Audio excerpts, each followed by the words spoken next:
আল্লাহ তাআলা বিকুলুবিহিম দায়মান। এখানে আল্লাহর হাবিব সাল্লাল্লাহু আলাইহি সাল্লাম অন্তর দিয়ে আল্লাহকে দেখছে। এখানে আলাদা স্বতন্ত্র কোনো বৈশিষ্ট্য হয় না, কারণ উম্মতে মুহাম্মদ সাল্লাল্লাহু আলাইহি সাল্লামের অনেক আউলিয়া কেরামে আছে যারা অন্তরের চোখে সর্বদা আল্লাহকে দেখে থাকে। মুহাম্মদ সাল্লাল্লাহু আলাইহি সাল্লাম আল্লাহ তাবারক তাআলাকে চর্ম চোখে দেখেছে। এটা আল্লাহর হাবিবের বিশেষ একটা খাস আলাদা বৈশিষ্ট্য, যেটা আল্লাহ তাবারক তাআলা কোনো নবীর ভাগ্যে জোটার নাই। আল্লাহর হাবিবকে আল্লাহ পাক স্বতন্ত্র এই বৈশিষ্ট্য দান করেছেন।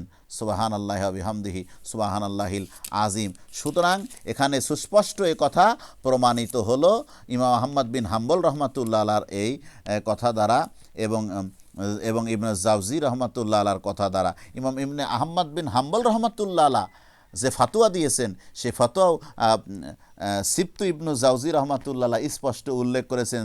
ইমাম আহমদ বিন হাম্বল রহমাতুল্লাহ 9 লক্ষ হাদিসের হাফেজ। আমরা ইমাম আহমদ বিন হাম্বল রহমাতুল্লাহর কথাই শুনবো, না বর্তমান জামানায় শিকি, আদুলি, পাঁচশিকা, বাটখারা, এরকম ওহাবি, খারেজি এবং আপনার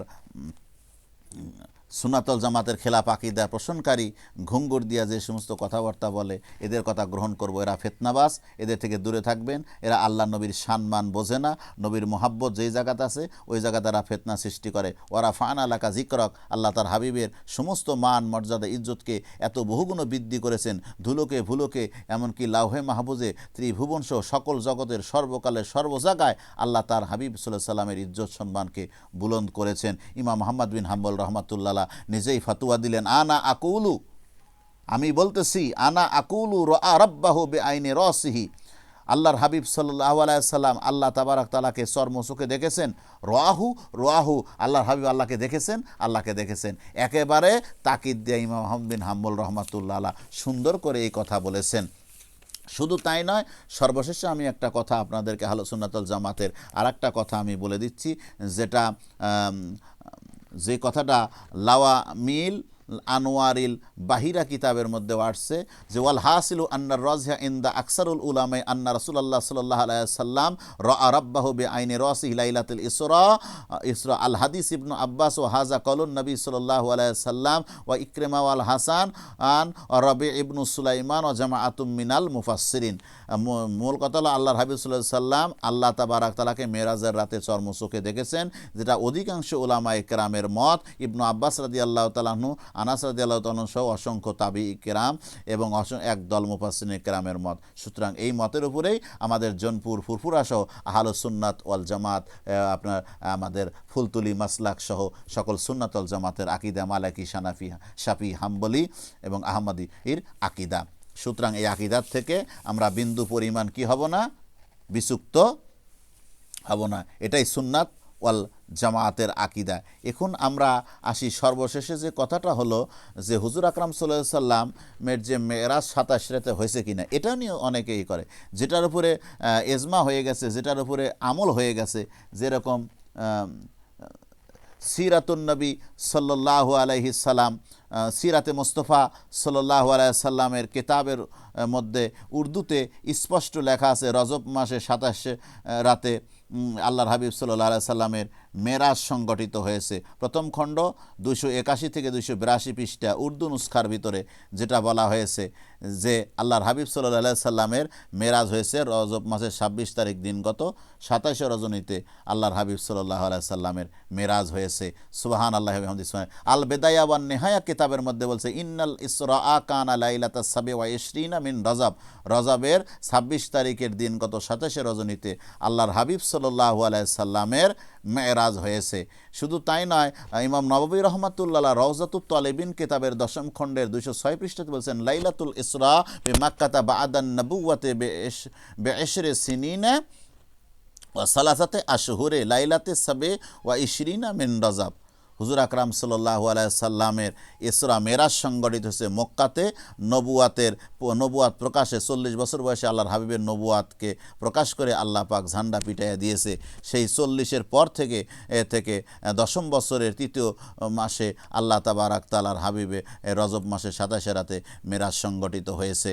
এবং আপনার ইমাম জুরকানি শরহে মাওয়াহিবের প্রথম খণ্ডের 307 পৃষ্ঠার ভিতরে বলেছে, ওয়াকিলা কানা লাইলাতাস সাবি ওয়াল ইশরিনা মিন রজব ওয়া আলাইহি আমালুন নাসে ক্বালা বাযুহুম হুয়াল আকওয়া। হুজুর আকরাম সাল্লাল্লাহু আলাইহি, কেউ বলে থাকেন হুজুর আকরাম সাল্লাল্লাহু আলাইহি সাল্লামের মেরাজ হয়েছে রজব মাসের 26 তারিখ দিনগত 27 রজনীতে, এবং এই ওয়া আলাইহি আমালুন নাস, এর ফুলে সকল মুসলিম উম্মার আমল রয়েছে। কলা বাযুহুম হুয়াল আকওয়া, একদল মুহাদ্দিসিনে কেরামের অভিমত হলো এই মতটাই শক্তিশালী। এবং ইবনু জাউজি রহমাতুল্লাহ আল ওয়াফা বে আহওয়ালিল মুস্তফা, আল ওয়াফা বে আহওয়ালিল মুস্তফা কিতাবের মধ্যে বলে, কুলতু ওয়াকাদ কানা ফি লাইলাতে সাবি ওয়া ইশরিনা মিন রাজাব, আমি বলি নবী সাল্লামের অবশ্যই, নবী সাল্লামের ওয়াকাদ কানা ফি লাইলাতে সাবি ওয়াল ইশরিনা মিন রজব, অবশ্যই নবী করিম সাল্লাল্লাহু আলাইহি সাল্লামের মেরাজ সংগঠিত হয়েছে রজব মাসের 26 তারিখ দিনগত 27 রজনীতে।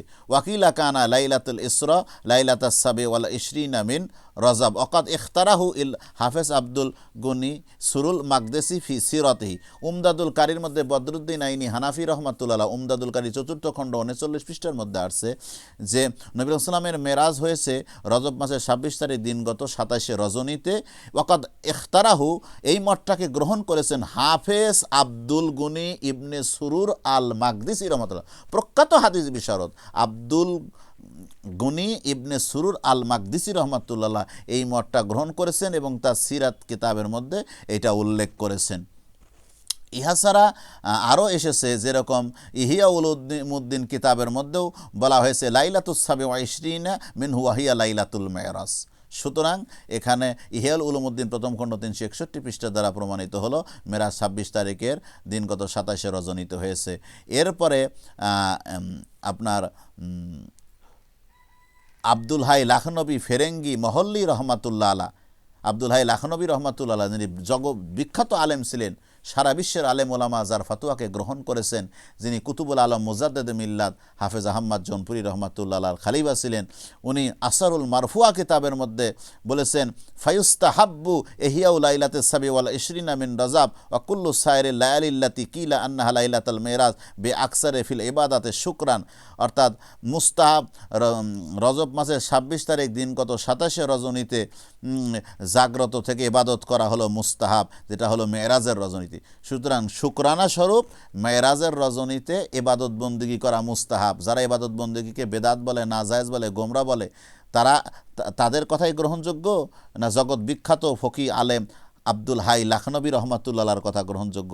সুতরাং যারা আব্দুল হাই লাখনবী রহমাতুল্লাহর একটা এদের সারা বিশ্বের এই সমস্ত ওহাবি আলেমকে এক জায়গায় রেখে দিলে আর ওনার একটা লোমকূপ আর এক জায়গায় রেখে দিলে ওনার লোমকূপই ভারী হবে। আব্দুল হাই লাখনবী রহমাতুল্লাহর মতে মেরাজ হয়েছে রজব মাসের 27 রাত, এবং এই রাতে জাগ্রত অবস্থায় ইবাদত বন্দেগী করা মুস্তাহাব বলে প্রমাণিত। এবং আব্দুল হক মুহাদ্দিস দেহলভী রহমাতুল্লাহ মা সাবাতাবি সুন্নাহ কিতাবের মধ্যে উল্লেখ করেছে রজব মাসের 27 তারিখ 26 তারিখ দিনগত 27 রজনীতে আল্লাহর হাবিব সাল্লাল্লাহু আলাইহি সাল্লামের মেরাজ শরীফ হয়েছে। সুতরাং অসংখ্য দালায়েলের মাধ্যমে প্রমাণিত হলো যে আল্লাহর হাবিব সাল্লাল্লাহু আলাইহি সাল্লামের মেরাজ রজব মাসের 26 তারিখ দিনগত 27 রজনীত হয়েছে। এবং মেরাজ ইসরাকে অস্বীকার করা কাফের, মেরাজ অস্বীকার করা পথভ্রষ্ট গোমরাহি বাতিল ফেরকা, এবং আহাদকে অস্বীকার করা অর্থাৎ উরুসকে অস্বীকার করা, ইরাজকে অস্বীকার করা, সপ্ত আকাশের উপরে ঊর্ধ্ববনকে অস্বীকার করা, এটা হলো ফাসেকি। আর আপনার মোতাওয়াতিরকে অস্বীকার করাও কাফেরি। এবং আহলে সুন্নাত ওয়াল জামাতের এটাই আকীদা, আল্লাহর হাবিব সশরীরে জাগ্রত অবস্থায় মেরাজ করেছে। আল্লাহ তাবারক তাআলা আমাদের সকলকে বোঝার তৌফিক দান করুন। ওয়া আখিরি দাওয়ানা আনিল হামদুলিল্লাহি রাব্বিল আলামিন। আসসালামু আলাইকুম ওয়া রাহমাতুল্লাহ।